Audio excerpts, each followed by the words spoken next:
So this is the helmet, and it's completely useless because you can't do anything while you're under it, and you can crush enemies that way, but there's no reason to use it at all. And the Knuckles item is even more useless because whenever you attack with it, you get bounced back a few frames, which is really awkward. And it's completely useless because all you do with it is punch air. You have such a pathetically short range. I can see why Tails doesn't usually go with punching as his method of attacking. Like, it's kind of an odd choice having him use bombs as his method of attacking.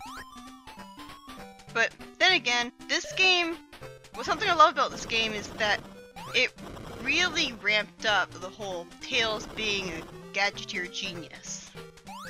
Because it was only sort of implied in Sonic 2 when Tails' plane was shot down and suddenly he came back and the plane was repaired by having this rocket attached to it.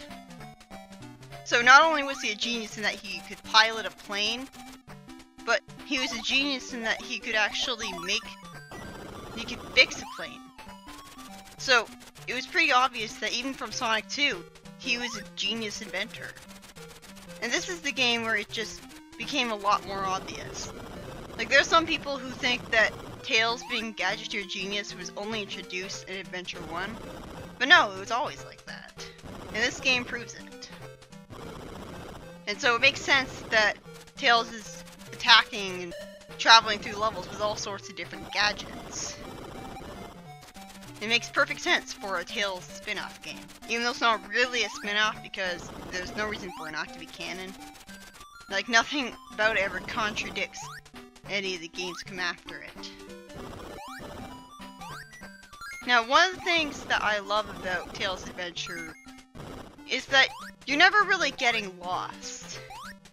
Because I feel like that's the biggest problem with Metroid, is that you're always getting lost. Especially with the older ones, like Super Metroid. There's absolutely no indication of where to go. In Tails' Adventure, the level design is a lot more linear. You're still encouraged to explore all of it by the mere fact that it's Metroidvania.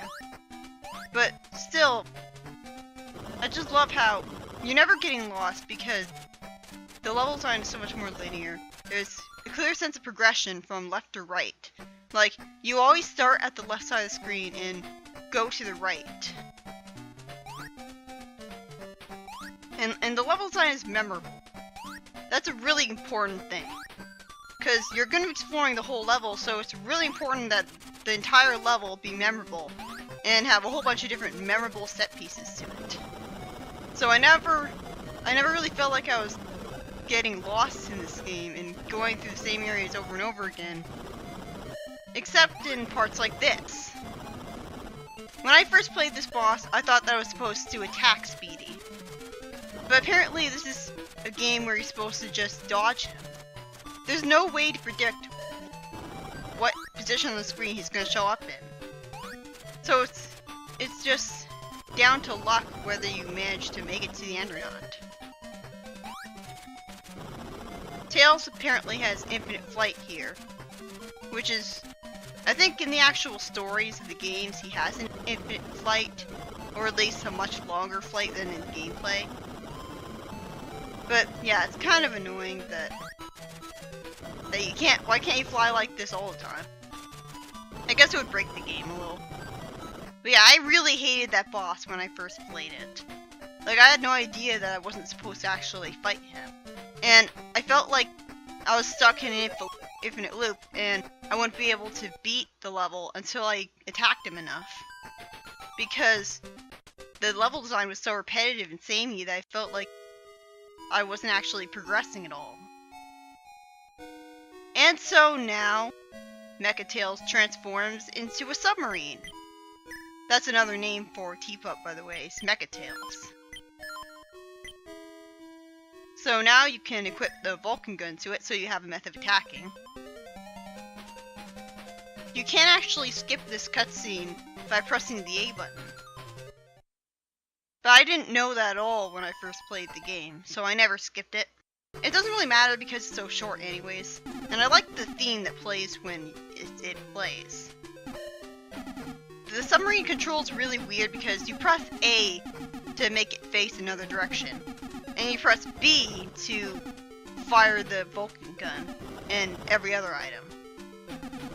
I don't know why you can't just turn around by, you know, pressing the opposite direction than the one you're facing. I mean, it's kind of cool that you can moonwalk, but it's also really reckless to do because you need to be facing a direction to shoot in that direction.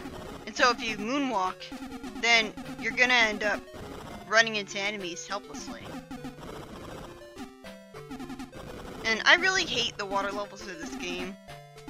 There's 2 water levels, both of which have completely different problems to them.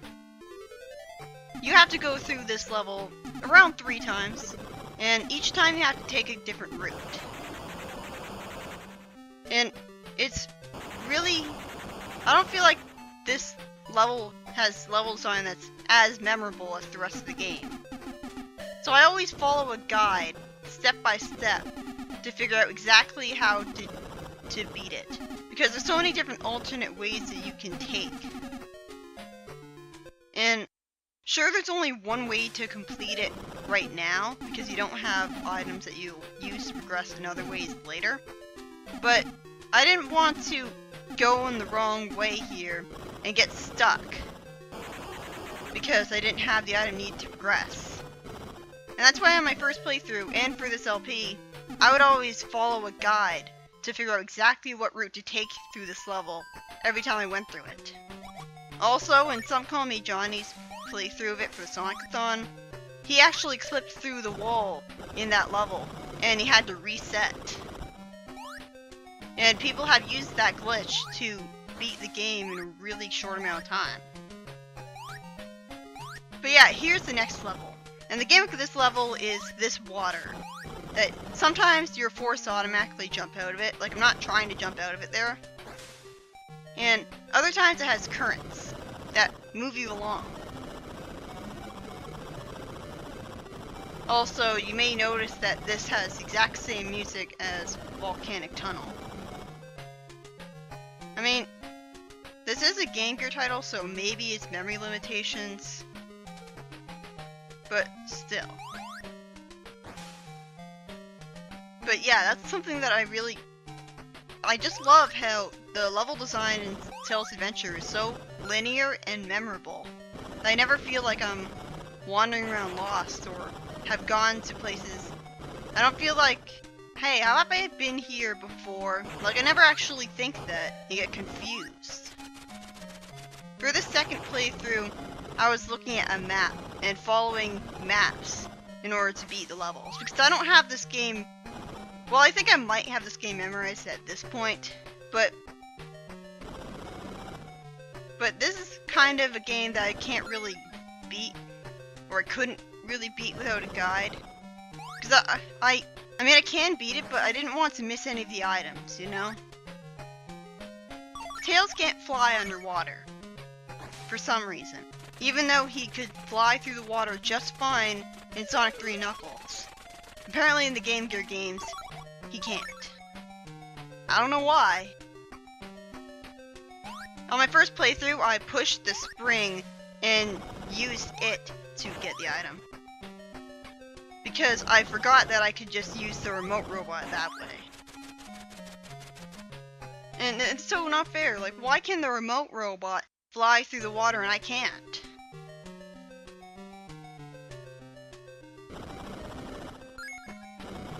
Like, the bats are pretty annoying. Another complaint I have about the enemies in this game, aside from all the times that they hit you while you helplessly take pot shots, is that they have really tiny hitboxes.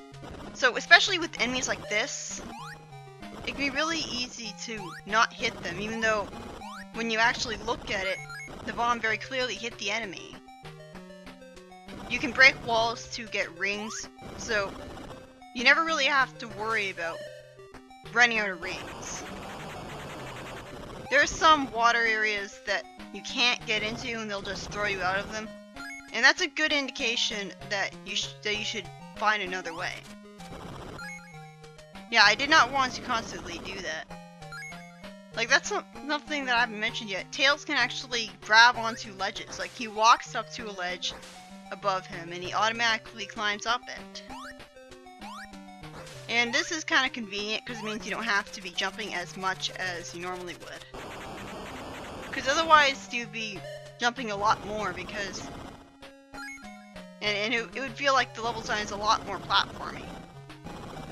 It really wouldn't be platformy, because it would be more like you're jumping upstairs. And, well, I'm going to be returning to Volcanic Tunnel later on. But I'm going to be cutting past most of it, because I just go through areas that I already went before. So I might as well mention this now. Oh, I hate that enemy. In fact, I hate most of the enemies in this game. But anyways, I just hate the fire that comes out of the ground in Volcanic Tunnel. You can't just rush ahead. You have to stop and wait for the fireball to rise up, and then you can keep going. And you gotta stop and go and stop and go. Like, it sort of breaks the pace. I just love how many rings these give you. Although it's annoying how sometimes, like, if you don't collect rings fast enough, they will disappear. So it really sucks if, like, you break a breakable wall because you want to get rings, but then you can't get that ring for some reason, and so you end up getting cheated out of a ring. But yeah, this is what the remote bomb does. It squeezes through tight passageways, and you have to press the button again to make it blow up. It's just like a diminished cap. Because the other types of bombs, you just throw them and they blow up on their own. The remote bombs can't really be used to attack enemies because you can't throw them. You just, like, you throw them normally and they just plop to the ground. Now here's an item that you really don't want to miss. This is the napalm bomb. Yeah, that's kind of a... I can understand why they changed it to firebomb or whatever in the American manual, because napalm, really? That's kind of, not exactly kid-friendly, you know? But anyways, the napalm bomb is mandatory for beating the game, because it can break walls that you can't break normally. So, you can get stuck if you don't find it. That's why you really gotta search through the entire levels and look through all the levels for all the items.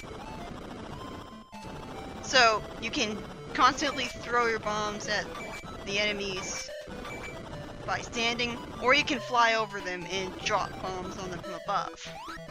And this is an easy way to deal with these bosses, because you just fly above them and dodge their attacks, and constantly drop bombs at them from above. And it's yet another war of attrition. Like, all you have to do is hope that you'll beat him before he beats you. Because I'm pretty low on health by this point. The weak spot is the red guy, obviously. And the bosses are a lot like the ones in Sonic Chaos, where they're completely solid, they push you back, so you can't go through them, even when you hit them. And you really gotta...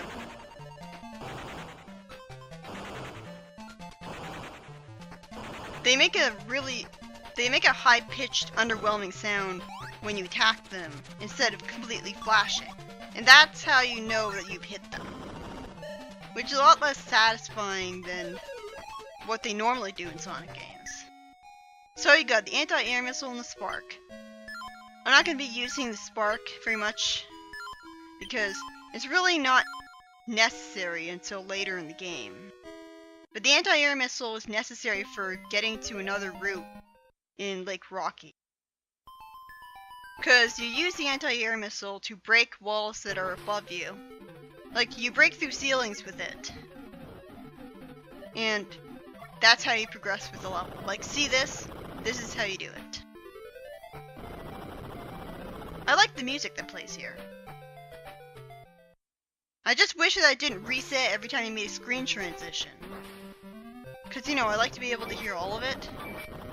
You can fire the anti-air missiles either above you or diagonally, which will be very useful later on. And this boss is really easy. All you have to do is stand in the center.